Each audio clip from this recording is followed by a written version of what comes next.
Mengejutkan, wanita ini bongkar modus pemerintah menipu rakyat. Pemerintah selalu mengklaim bahwa harga pangan lebih terkendali. Namun, Institute for Development of Economic and Finance, INDEF justru menemukan hal bertolak belakang. Berdasarkan kajian INDEF, kebijakan pangan pemerintah masih jauh dari optimal. Stabilisasi harga juga tampak semu. Direktur Utama INDEF Eni Srihartati mencontohkan, pemerintah menargetkan swasembada sejumlah komoditas pangan strategis dapat tercapai dalam 3 tahun. Misalnya, padi, jagung, kedelai, dan gula. Untuk menggapai target ambisius tersebut, anggaran ditingkatkan secara signifikan. Namun, besarnya anggaran itu tidak sejalan dengan hasil yang didapat. Anggaran kedaulatan pangan melonjak hingga mencapai 53,2% dari 67,3 triliun rupiah pada 2014 menjadi 103,1 rupiah triliun pada 2017. Namun, tingginya alokasi anggaran tersebut belum optimal untuk mewujudkan kedaulatan pangan. Dalam konteks pajale, padi, jagung, dan kedelai, misalnya, tren peningkatan anggaran di 3 komoditas pangan itu tidak secara merata dan optimal mengakselerasi produksi dan produktivitas, beber Eni. Senin, tanggal 10 Juli tahun 2017. Selain itu, menurut Eni, ketergantungan impor masih sangat tinggi. Data Pemberitahuan Impor Barang, PIB, di Ditjen Bea Cukai Kemenku menunjukkan bahwa impor beras pada 2016 sebesar 1,3 juta ton. Lalu, Januari sampai Mei tahun 2017 impor komoditas mencapai 94.000 ton.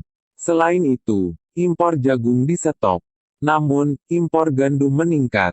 Kementan menghentikan impor jagung secara mendadak. Akibatnya, 483.185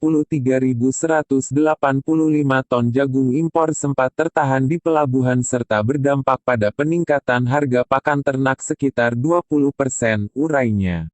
Di sisi lain, ekonom senior INDEF Bustanul Arifin mengatakan, impor beras era pemerintahan Jokowi mencapai 2,74 juta ton dengan nilai 15,7 triliun rupiah. Impor dilakukan sebanyak 503.000 ton pada akhir 2014, 861.000 ton pada 2015, 1,2 juta ton pada 2016, lalu 94.000 ton pada Januari sampai Mei tahun 2017.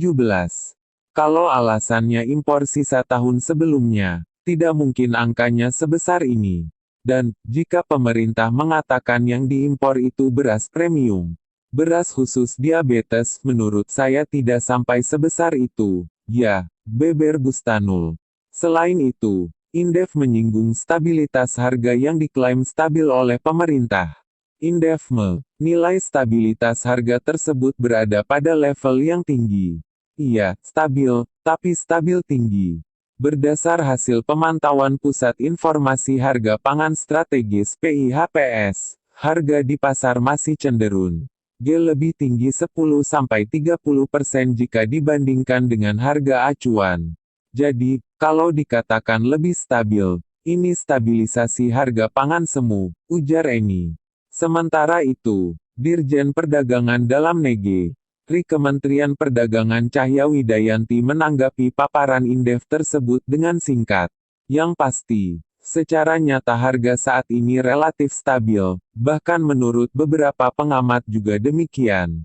Pengalaman kemarin akan kami jadikan dasar untuk menyusun sistem stabilisasi harga bahan pokok ke depan, ucap Cahya saat dihubungi Jawa Pos.